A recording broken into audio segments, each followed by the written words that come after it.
Welcome on रिसर्वाइस academy. जैसा कि आप जानते हैं कि हम आधुनिक भारतीय इतिहास एवं राष्ट्रीय आंदोलन से जुड़े सभी महत्वपूर्ण विषय को एक एक कर कवर कर रहे हैं। तो उसी श्रृंखला में ये हमारा दूसरा वीडियो है। इसमें हम कांग्रेस की स्थापना से संबंधित जो भी महत्वपूर्ण तथ्य एवं संकल्पनाएं हैं उन्हें जानेंगे। और इससे पिछले वीडियो में कांग्रेस की स्थापना से पूर्व के जो महत्वपूर्ण संगठन एवं संस्थाएं थी उनके बारे में बात की थी। ठीक है, तो शुरू करते हैं आज की वीडियो। अगर आप चैनल पर पहली बार हैं तो चैनल को सब्सक्राइब जरूर कर दें। तो कांग्रेस की स्थापना का जो श्रेय है वो मुख्यतः एक ब्रिटिश अधिकारी A.O. ह्यूम को दिया जाता है। A.O. ह्यूम का विस्तृत रूप है एलन ऑक्टेवियन ह्यूम। ठीक है, हुआ ये कि A.O. ह्यूम ने भारतीय राष्ट्रीय संघ का एक सम्मेलन पुणे में आयोजित करने की घोषणा की, लेकिन उस समय पुणे में हैजा फैला हुआ था, जिससे ये आयोजन पुणे की जगह 28 दिसंबर 1885 को बंबई के गोकुलदास तेजपाल संस्कृत कॉलेज में किया गया। और वहीं पर दादा भाई नौरोजी के सुझाव पर इसका नाम यानी भारतीय राष्ट्रीय संघ का नाम भारतीय राष्ट्रीय कांग्रेस कर दिया गया। और इस पहले अधिवेशन में 72 प्रतिनिधियों ने भाग लिया था। इसकी जो अध्यक्षता थी यानी पहले अधिवेशन की जो अध्यक्षता थी वो की थी व्योमेश चंद्र बनर्जी ने, और इसके सचिव थे A.O. ह्यूम। ठीक है, तो ये थी कांग्रेस की स्थापना के समय की महत्वपूर्ण बातें कि कब इसकी किस तारीख को स्थापना हुई थी, कितने सदस्यों ने भाग लिया था, कहाँ पर इसका पहला अधिवेशन हुआ था। अब इससे कांग्रेस की स्थापना से संबंधित दो महत्वपूर्ण सिद्धांत हैं जो कि बहुत इंपॉर्टेंट है। पहला है सुरक्षा कपाट सिद्धांत, जिसे हम इंग्लिश में सेफ्टी वॉल्व थ्योरी कहते हैं, और दूसरा है तड़ित चालक सिद्धांत, जिसे हम लाइटनिंग कंडक्टर थ्योरी कहते हैं। दोनों को एक एक कर समझते हैं। बात करें सुरक्षा कपाट सिद्धांत या सेफ्टी वॉल्व थ्योरी की, तो लाला लाजपत राय ने अपने पत्र यंग इंडिया में यह सिद्धांत प्रस्तुत किया था। इसके अनुसार कांग्रेस जो है वो ब्रिटिश वायसराय के प्रोत्साहन पर ब्रिटिश हितों के लिए स्थापित संस्था है और जो भारतीयों का प्रतिनिधित्व नहीं करती। या आप कह सकते हैं कि ह्यूम ने भारतीयों के बढ़ते असंतोष को कम करने के लिए एक सुरक्षा वॉल्व के रूप में कांग्रेस का गठन किया है। यानी कि आप कह सकते हैं जो सुरक्षा कपाट सिद्धांत है, जो सेफ्टी वॉल्व थ्योरी है, वो मुख्यतः कांग्रेस की स्थापना के विरोध में थी। उनके अनुसार ये अंग्रेजों द्वारा स्थापित एक संस्था है जो कि भारतीयों के हित के लिए नहीं बल्कि ब्रिटिशों के हित के लिए स्थापित की गई है।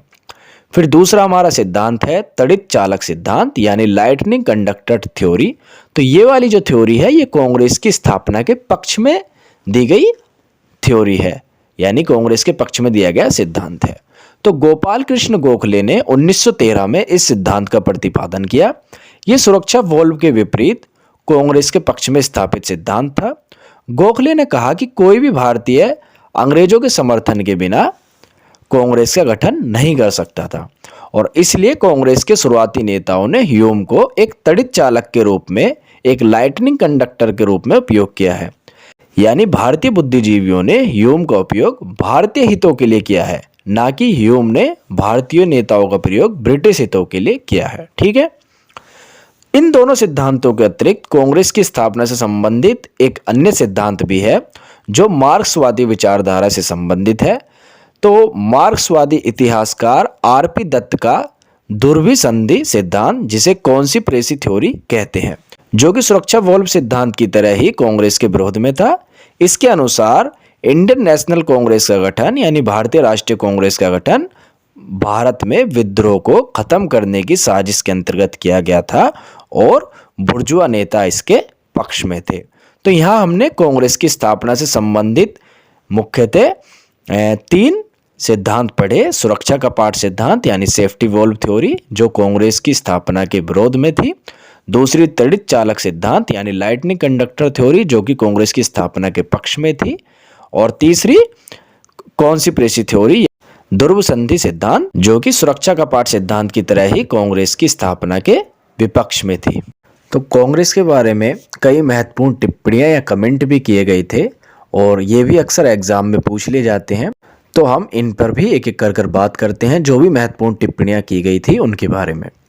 तो पहली है कि कांग्रेस के बारे में डफरिन ने कहा था कि वह जनता के उस अल्पसंख्यक वर्ग का प्रतिनिधित्व करती है जिसकी संख्या सूक्ष्म है। दूसरी है कि वायसराय करजन ने कहा कि कांग्रेस अपनी मौत की घड़ियां गिन रही है और भारत में रहते हुए मेरी एक सबसे बड़ी इच्छा है कि मैं कांग्रेस को शांतिपूर्वक मरने में मदद कर सकूं। तीसरी महत्वपूर्ण टिप्पणी की बात करें तो तिलक ने कांग्रेस के बारे में कहा, यदि वर्ष में हम एक बार मेंढक की तरह टर्राएं तो हमें कुछ नहीं मिलेगा। वहीं लाला लाजपत राय ने कांग्रेस सम्मेलनों को शिक्षित भारतीयों के वार्षिक राष्ट्रीय मेले की संज्ञा दी। अश्वनी कुमार दत्त ने कांग्रेस के सम्मेलनों को 3 दिन का तमाशा कहा और विपिन चंद्र पाल ने इसे याचना संस्था की संज्ञा दी। अब बात करते हैं कांग्रेस के कार्यक्रम की जो शुरुआत में इसके तय किए गए थे। तो ये थे कि राष्ट्रवाद को बढ़ावा देना और बनते हुए राष्ट्र की भावना को मूर्त रूप देना था। सामान्य कार्यक्रमों के आधार पर विभिन्न क्षेत्रों की जनता को एकत्रित करना था और जनता को राजनीतिक प्रशिक्षण देना एवं औपनिवेशिक अर्थतंत्र की मीमांसा करना या विवेचना करना आदि इसके शुरुआती कार्यक्रम थे।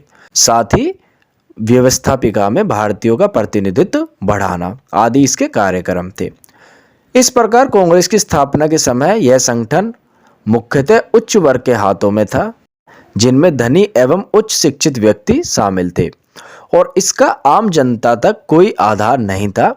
लेकिन बाद में गांधी जी के आगमन के बाद इस संगठन के कार्यक्रमों का विस्तार हुआ एवं इसके जनाधार का भी विस्तार हुआ तथा कई महत्वपूर्ण आंदोलन भी इसके द्वारा गांधी जी के नेतृत्व में किए गए, जिन पर आगे आने वाली वीडियो में हम बात करेंगे। तो ये वीडियो आपको कैसी लगी कमेंट कर जरूर बताएं।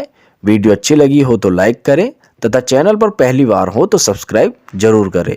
धन्यवाद।